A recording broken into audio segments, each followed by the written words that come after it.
Good morning, comic book fans. Welcome back to Comics in 5 Minutes. I am your Evolvino Shorty. And we're carrying on our best of 2022 right now. This is number 13, Above Snakes. Great name for a comic book, apparently, name of a gang, and it has turned up in some other fiction as well with names like that. And yeah, it grabbed me right from the get-go for various reasons. But it also was a hard one to say if I was going to put it in my best of the year list, simply because I know there's some things that I like that aren't necessarily everyone else's cup of tea. And I can talk about the quality of something, but it also needs to appeal. It needs to have something which will make people want to go out and read it. And Western revenge stories, while good, are not necessarily the most popular of genres out there. In comic books, we certainly don't sell that many of them compared to the other like superhero crime stuff we have going on at the moment.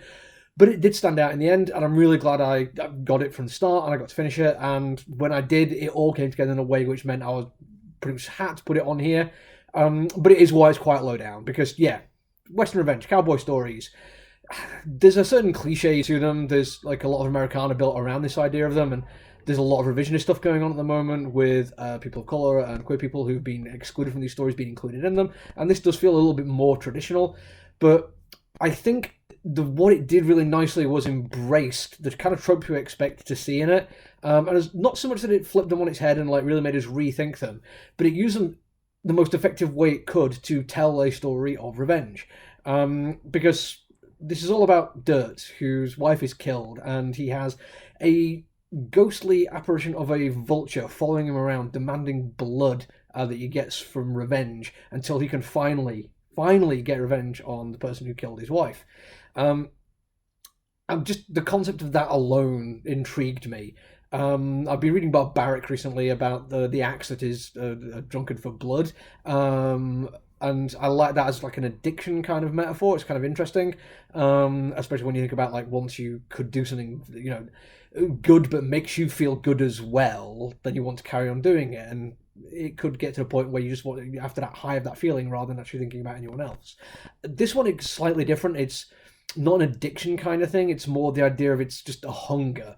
And it will never be sated, and it pays off really brilliantly at the end when we get like the final few pages and realize, well, for the final issue, really, we get an idea of exactly what Dirt has given up, what he sacrificed, and why he's on this path, and the reasons and the justifications he gives himself, and all of that feeds into this idea of the hunger of revenge, and the voice telling you that it's okay, I just need a little bit more, I just need to eat, I'll be fine once I do, and that's nice, I suppose. If you're in that place where you feel like you need to do something, having a voice inside your head that lets you know that it's a good thing that you're doing. It could help you sleep at night. It could help you get up in the morning, put one foot in front of the other. It could quiet the voices of dissent when you realize you're maybe doing some bad things in the service of good.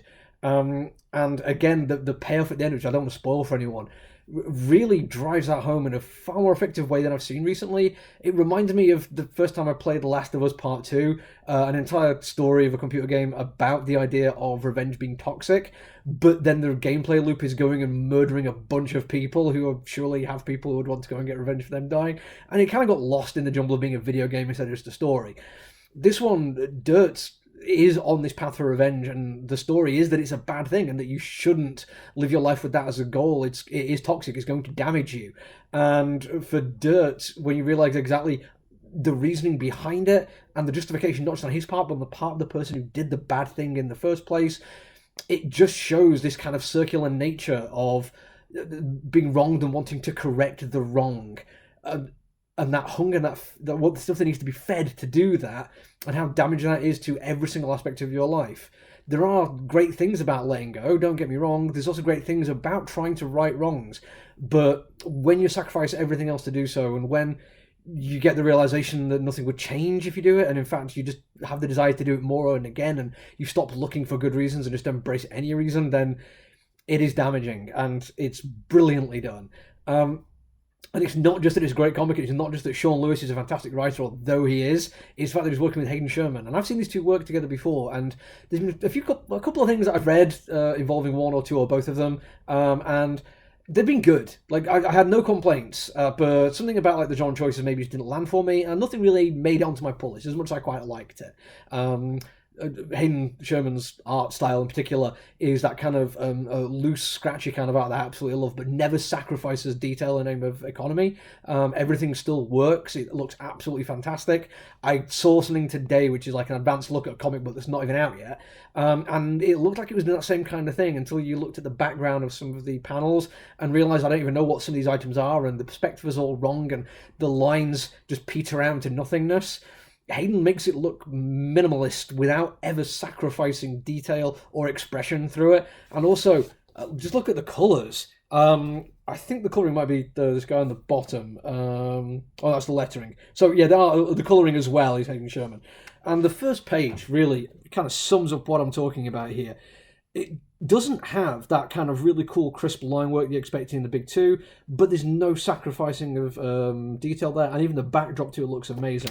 You carry on flicking through it, and it's a random page, just open up right now, and the colouring is fantastic. He uses the blood red for the sudden and brutal violence that comes about from it, and Hayden Sherman's artwork has come on leaps and bounds even from a few years ago when I was still enjoying what he was doing. I think he's been pushing himself a little bit more, challenging himself. He's done 2 of the books this year, which at least 2 of the books that I'm aware of, and a third one in Detective Comics. Because he did Blink, which is a fantastic bit of fan footage over on New Press, and he worked with Snyder on Dark Spaces Wildfire, which is fantastic crime drama, and he's working the back of Detective Comics in the Two-Face story he's doing at the moment is spectacular, like nothing I've seen before. It feels like, yes, Sean Lewis has written a fantastic story. I cannot stress that enough. It is a seminal work on the concept of the Western revenge story, the cowboy revenge story, and I can't recommend it highly based on just that. But knowing that this year Hayden Sherman has just gone leaps and bounds above anything I expected and proved that he can work within genres and work outside of his comfort zone and really play with form in a way that I find interesting without ever sacrificing storytelling or just expression and detail and building characterization throughout everything he's doing. He's a complete artist. This has probably been the hardest one I've had to put as low as it was, because there's a few in the bottom 4 or 5 where I think for the right person they could end up being the best thing they've read this year, but it kind of have to be for the right person. And this one, for me, it was spectacular. You'll see later on there's some even better stuff coming out this year, but I can't stress enough that this is something you should be looking for. If you haven't had a chance to read it as it was coming out in single issues, make sure you order the collection for it and strap in. It is brilliant and it is brutal. It's heartwarming and it's funny and it's tragic and it's everything I want to be from a comic book story. And the fact that it's got cowboys, just made it even better for me. That's today done for this bit. We're going to do a review later on, so make sure you check back, hit the like, subscribe thing, and if you stuck around this long after finding us through the Milk the Cow podcast page, don't worry, there's more leftist stuff as a lot of my reviews and some even in my top 14 for the year. This will be number 13, so stick around, but this one, it's just a cowboy story, and it's amazing. Until I see you again, though, look after each other, everyone. Stay safe. Bye.